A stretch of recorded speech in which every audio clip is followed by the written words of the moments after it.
Optimiser ses coûts, un objectif essentiel pour les entrepreneurs. La première table ronde du Grand Genève 2018 à la CCIG a abordé ce casse-tête autour d'un panel de dirigeants qui ont fait part de leurs expériences.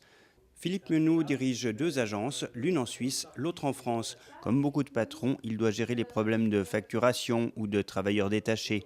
Jean-François Picetta, qui préside un réseau de fiduciaires, est partisan d'un bon sens initial. C'est comment on doit se structurer juridiquement. Qu'est-ce que je fais au niveau de la législation sociale des deux pays? Et puis le troisième point, bien entendu, il faut regarder avant de se lancer, est-ce que mon marché correspond tant en France qu'en Suisse? Pour être présent sur les deux pays, Jean-François Picetta conseille la forme juridique de filiale plutôt que de succursale. Premièrement, s'il y avait des difficultés, soit de la succursale, soit de la maison, qu'on va dire mère, ça peut entraîner la totalité, donc ça c'est le côté économique. Deuxièmement, en termes fiscaux, contrôle fiscal d'un côté, contrôle fiscal de l'autre, qui se passerait très mal, ce qui peut tout entraîner.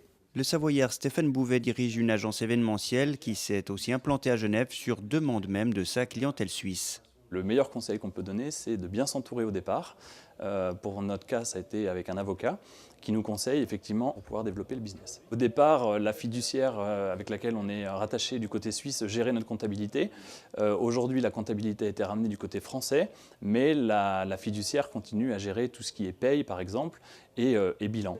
Jean-Marc Sabet, lui, dirige une société de change de devises en ligne. Pour attirer ses clients, il joue sur l'effet frontière. Notre modèle d'affaires est basé sur le fait de générer un gros volume.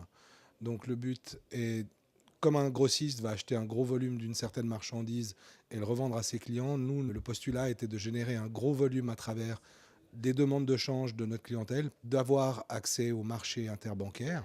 On le voit, la gestion des coûts peut être déterminante pour le succès ou l'échec d'une affaire transfrontalière, alors autant y réfléchir à deux fois.